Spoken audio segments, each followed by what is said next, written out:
इसी के चलते दूषित कफ सिरप पीने से छिंदवाड़ा जिले में किडनी फेल होने से पिछले 20 दिन में 7 बच्चों की मौत हो चुकी है। इनमें से ज्यादातर बच्चों ने नागपुर के निजी अस्पतालों में दम तोड़ा है। जिले के डीएम ने कहा है कि शुरुआती जांच रिपोर्ट में दूषित कफ सिरप से बच्चों की किडनियां फेल होने की वजह से मौतें हुई हैं। संबंधित कफ सिरप को जिले में प्रतिबंधित कर दिया गया है और मामले की जांच की जा रही है। राजस्थान में भी दोयम दर्जे के कफ सिरप के सेवन से 2 बच्चों की मौत का मामला सामने आने की खबर है। इस खबर पर अधिक जानकारी के साथ हमारे सहयोगी भोपाल से हमारे सहयोगी प्रमोद शर्मा जुड़ गए हैं। बताइए प्रमोद, जिस तरह से हम देख रहे हैं कि बच्चों की किडनी खराब होने से मौत के मामले सामने आ रहे हैं, दूषित कफ सिरप की भूमिका को लेकर सवाल उठ रहे हैं। दूषित कफ सिरप का क्या मतलब समझें? क्या एक्सपायरी था या लोकल ब्रांड का था? क्या ये पूरी कहानी क्या है, एक बार विस्तार से बताइए। देखिए, मध्य प्रदेश का छिंदवाड़ा है और छिंदवाड़ा में पिछले 20 दिनों में 9 बच्चों की मौत हो गई है। 7 नहीं है, इसको अपडेट जो जानकारी है वो ये है कि 2 बच्चों की और मौत हुई है पिछले 12 घंटों में और ये संख्या बढ़कर 9 हो गई है। और इन सब बच्चों की उम्र देखिए 5 साल से भीतर की है। किसी की 1 है, किसी की 1.5 है, किसी की 2 है, किसी की 3 साल है। अब हैरत वाली बात ये है कि जितने भी मृतक बच्चे हैं 9, उन सभी को ये कफ सिरप दी गई है।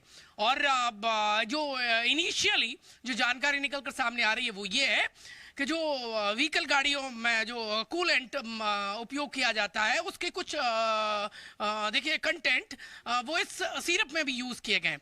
एक्सपर्ट ने चिंता जाहिर की और कहा है कि ये बहुत खतरनाक है। दरअसल जिन बच्चों की डेथ हुई है उनका दिमाग और किडनी बहुत बड़े पैमाने पर इन्फेक्टेड हुआ, तो उसने वर्क करना बंद कर दिया, जिसके चलते इनकी मौत हो गई और सबको यही सिरप।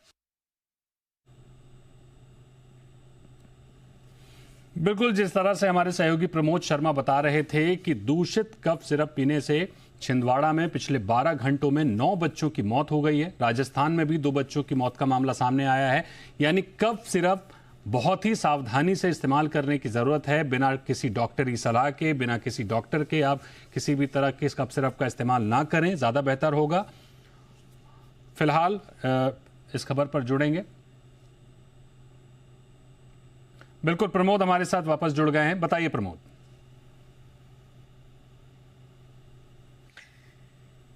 देखिए, ये कोई जिन बच्चों की डेथ हुई है उन्हें ये कफ सिरप जो दी जा रही थी वो कोई आम आदमी नहीं दे रहा था। ये हॉस्पिटल में एडमिट थे और वहीं पर इनको दी जा रही थी।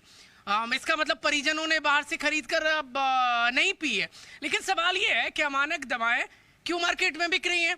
कौन इनको मिलावट के साथ बेच रहा है? ये बड़ा एक माफिया है और इससे फायदा क्या है? देखिए, सीधे सीधे ये अमानक जो कफ सिरप है जिसमें कूलेंट के कुछ कंटेंट मिले हैं वो सीधा बच्चों को जानलेवा साबित हो रहा है। 9 बच्चों की मौत हो गई है। आप आंकड़ा अंदाजा लगाइए और बड़े पैमाने पर अभी भी छिंदवाड़ा में कौन से कफ सिरप है? हम कफ सिरप तो कह रहे हैं, लेकिन कफ सिरप का नाम क्या है? क्योंकि आगे अभी तो ठीक है 9 बच्चों की मौत हुई है, और भी बच्चे बीमार होंगे, लोग खरीदेंगे, सिरप देंगे, तो कम से कम ये तो जान लें कि कौन सा सिरप नहीं देना है। तो अगर उसका नाम एक बार स्पष्ट कर दें तो ज्यादा बेहतर होगा। देखिए, 2 कफ सिरप हैं जो अब तक जानकारी निकलकर सामने आई है। वो ये है कि एक तो कोल्ड ड्रिफ्ट नाम है और दूसरा नाम है नेक्सा डीएस। ये कफ सिरप दिए जा रही थी, ये मेरे पास जानकारी निकलकर सामने आ रही है। और जो सप्लाई इनको कर रहा था वहां भी छापामार कार्रवाई की जा रही है। सवाल ये है, यदि इसमें मिलावट की खबर 100% सही है तो फिर ये मिलावटखोर है कौन? और दवाओं के साथ यदि ऐसा ये मुनाफे के लिए ऐसा कर रहे हैं, बिल्कुल, तो ये तो देखिए अक्षम्य अपराध है। और कई और बच्चे हैं अस्पताल में जो एडमिट है, सरकारी अस्पताल में। और यदि सरकारी अस्पतालों में भी कफ सिरप की सप्लाई हो रही थी, मतलब ऊपर से नीचे तक घाला है। बिल्कुल, जाहिर तौर पर इससे बड़ी लापरवाही और क्या होगी, इससे बड़ी बेशर्मी और क्या होगी कि पूरे सिस्टम में अगर डॉक्टर की निगरानी में कोई सिरप दिया जा रहा है और सिरप से बच्चों की किडनी फेल हो जा रही है और 9 बच्चों की मौत हो जा रही है, तो इस पर क्या ही कहा जाए। बहुत शुक्रिया करेंगे आपका प्रमोद, इस पूरी खबर पर हमारे साथ जुड़ने के लिए। यहां वक्त है एक बहुत